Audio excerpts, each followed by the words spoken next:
Donald said something, well, he said a lot of things that were troubling, but he said something truly horrifying. He became the first person running for president, Republican or Democrat, who refused to say that he would respect the results of this election. Now, that is a direct threat to our democracy. That's horrifying.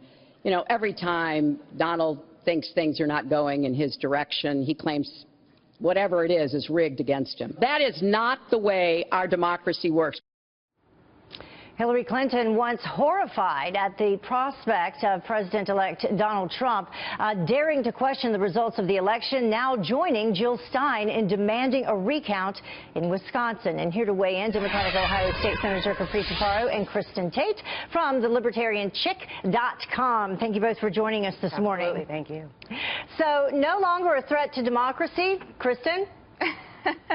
This is just the height of hypocrisy. I mean, of course, when Trump wants to question the results, if he loses, you know, that would be appalling. But now that Hillary's the one that lost, she's completely changed her tune. But here's the bottom line. You know, she would have to win all of these states where they're doing recounts. It would be Wisconsin, Michigan, and Pennsylvania to win the election. There's no chance of that happening. This is a big pipe dream. There's no evidence that there was election tampering in these states.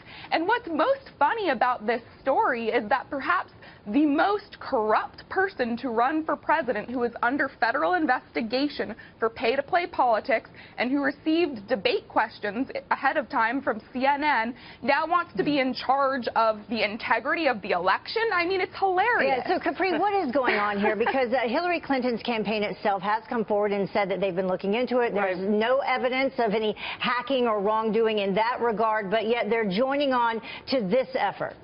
You know, I think that I actually kind of agree with what was just said as far as it's a pipe dream. I mean, yesterday, actually, my member of Congress, Tim Ryan, who's actually challenging Nancy Pelosi for the leadership job in the House, was on Meet the Press, and he said it's time for us to move on. I happen to agree with my Congressman Tim Ryan. It is time for us to move on. You know, we need to work on unifying the country, moving the Democratic Party forward, and not harping on something. You know, Wisconsin only has 10 electoral votes, just 10. And as Kristen just said, I mean, that's not going to be enough to flip the election. I mean, and maybe they're banking on some kind of a crazy faithless elector scenario, but it's not going to work. 107,000, was that correct, between all three states, the difference of those votes? But let's talk about the money that's been raised so far. Jill Stein raising over $6 million. When you take a look at the Florida recount, that cost about $2 million. The money that is not used will go towards the Green Party.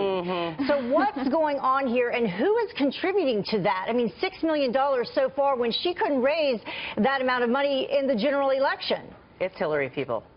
You think it's Hillary people? It's Hillary people, for sure. I mean, Hillary people who are, again, looking for a miracle, have invested in Jill Stein, and Jill Stein's going to pocket that money, unfortunately. And I think it's going to be a lose-lose situation, you know, but here we are, 2016. Kristen, you get the final word here. Yeah, if you actually look at Jill Stein's own website, it says right there in the fine print that all of the money raised may not even go to this recount effort. The verbiage is very nebulous. So we don't know where this money is going. And to me, this smacks of a financial scam. And remember, Jill Stein is not exactly as pure as wind-driven snow. This is a woman who's been arrested multiple times. She was behind bars in 2012. So we don't know where this money is going or what the motive behind this is. Well, we know the deadline to file in Pennsylvania is today. Wisconsin slated to have a meeting at 9:30 a.m. this morning, Wisconsin time. So we'll see what happens moving forward. Kristen and Capri, thank you so much for joining us. Thank you, Heather.